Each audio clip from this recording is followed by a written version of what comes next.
Welcome, welcome, welcome. Welcome to another episode of Wednesday Wise. Not on a Wednesday. Life happens, people. I'm sure you understand. I'm Gkmstr, and this week, as always, we have the lovely Kimberly with us. Kimberly, say hello to the people. Hello, people. How are you today? Okay. Since we had a rough time getting this going, I'm going to get right into it.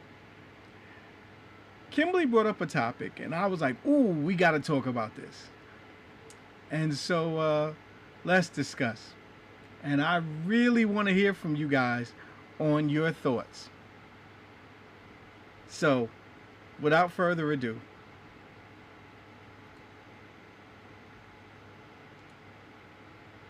what do you got for the people, Kimberly? So, as many of you know, rapper icon Nicki Minaj always has a little bit something spicy to say for the people. So, as you know, we have COVID-19 that has affected all of us. So, Nicki decided to go to her social media, namely Twitter, and decided that she was going to share some of her thoughts on the vaccine. So on September 13th, this is what she has to say. My cousin in Trinidad won't get the vaccine because his friend got it and became impotent. His testicles became swollen. His friend was weeks away from getting married. His friend was weeks away from getting married. Now the girl called off the wedding. So just pray on it and make sure you're comfortable with your decision, not bullied. So now that we heard what Nicki Minaj had to say, there were several people in the news, one of which was Don Lemon, another one was MSNBC's Joy Reid, and now we're gonna see what Joy Reid had to say about it. So let's discuss it and watch this video.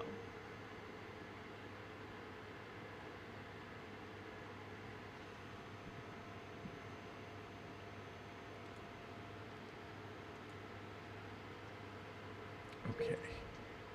Come on, Joy. Okay, so yesterday I had a spontaneous reaction to hip-hop star Nicki Minaj tweeting about a friend of a cousin in Trinidad who allegedly had a negative reaction to a COVID vaccine that some folks pointed out sounded kind of like an STD. But I'm not a doctor, so I digress. Essentially, she made public her own vaccine deliberation, which according to trusted friends is a better way to describe vaccine hesitancy, which, by the way, is not the same thing as refusal. But by doing so, Nicki also used her social media platform and her 22 million Twitter followers to cast doubt on the vaccine to a heavily black audience. Needless to say, both my comments and her series of infuriated responses went viral. Clearly, Nicki was not amused. But that's okay. I feel like every moment is a teachable moment. And this might be the one that illustrates on Twitter, in public, how hard it is for us to talk to each other on these two sides of the get the vax, don't get the vax aisle. There's a lot of frustration and anger among those of us who feel like we've been doing the right things to try to end this damn virus, and those who are just plain not doing the things. And those who are not getting vaccinated are mad at us for excluding them from our spaces and in some cases from our lives. So there's a lot of anger out there. What disturbs me are those who care nothing about black communities and who are actually hostile to our interests. I'm talking white nationalist, curious Twitter bugs and chatterbugs like Tuckums and Marjorie Greene and Candace Owens, who leapt out to try to scoop up Nicki and put her on their team, using her vaccine misinformation to try to back up their own phony campaigns, pushing their base to reject the vaccines, while they're probably fully vaccinated themselves. These are the same Republicans and Republican talkers who've been working overtime to try to put vaccine refusal on black people's shoulders, to try to morph vaccine mandates into some airborne virus version of 1950s segregation, as if they would have opposed segregation if they'd been around back then. It's not only disingenuous, it's also anti-facts. The data is clear that it is Republicans, and more specifically Republicans who listen to Fox News and people like Tuckums and Margie and Candace, who are the majority of those refusing to be vaccinated. Black Americans are overwhelmingly Democrats, and we poll like Democrats when it comes to our willingness to get the vaccine. So we are not the problem. But that said, Nicki's tweets point out a very real thing. There is still a lot of vaccine hesitancy among Black folks. Everything from just being reluctant or fear of potential side effects, all the way up to conspiracy theories about the vaccines that are causing people to refuse to take them or just delay. And that needs to be addressed. Let's be clear, there are good, solid reasons for Black people to have these doubts. Our history in this country when it comes to the medical and medical research establishments are not good. And when we had a sociopath president in office who was manipulating the CDC and the FDA, pushing for a quickie vaccine by Election Day so that he could assure his own reelection, you could count me among the hesitant. Trump nearly broke the once trusted CDC and the FDA to the point where you couldn't be sure that you were hearing from the scientists and not just the political hacks when either agency spoke. And so, yeah, people like me were real hesitant.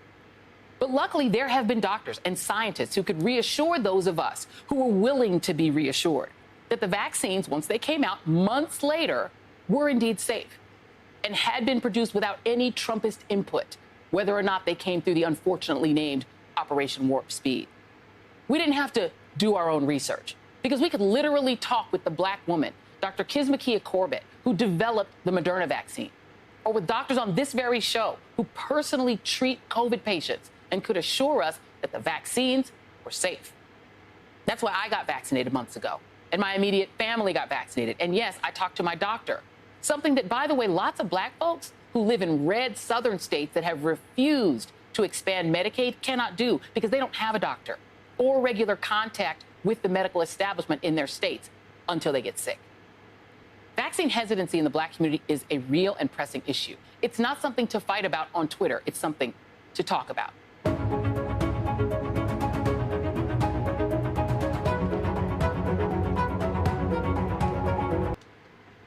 Okay.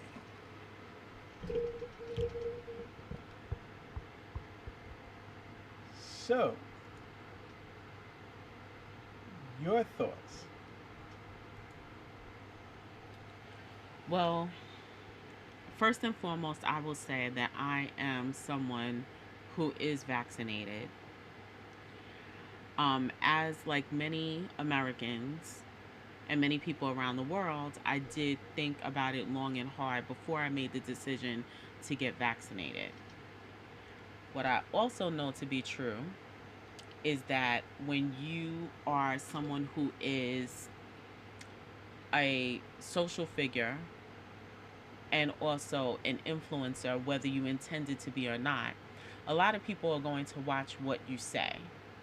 And a lot of the people that follow Nicki Minaj are younger than maybe the people that she started out with.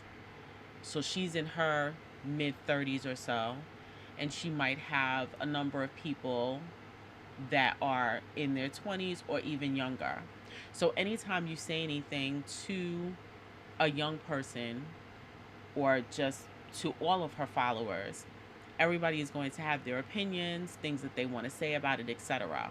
But especially when you're in a generation of young people now that almost all of their life, really all of their life, has been on the internet, that is where many of them are going to get information about everything that's happening in the world. So they will likely go to Twitter, Instagram, Snapchat, TikTok, all of the bigger ones or the most popular ones for them to get their news, versus somebody who is in our age category who likely is going to go to CDC, CNN, and MSNBC to get our information. So she has to be, or she should have been more mindful of that when she made the statement that she made. I understand that there are people that don't want to get the vaccine, and I understand that there are people that want to, and there are people, as Joyce said, who are hesitant about it. But when you do have a platform that is as large as Nicki Minaj's is, you have to be conscious about what you say. And you should do a little bit more fact-checking before you put out a statement like that for everyone to see, all 22 million plus of your followers. So that's a little bit about how I feel about it. What are your thoughts on it?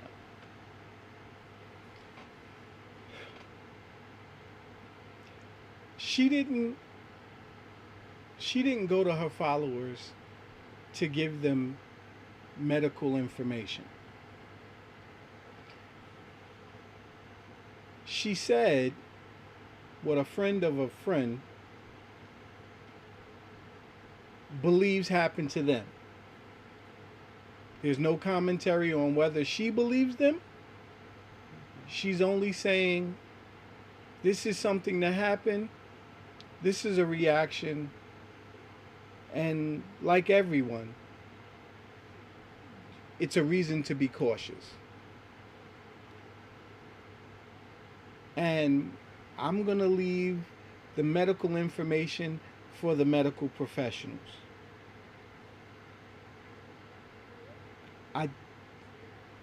I don't see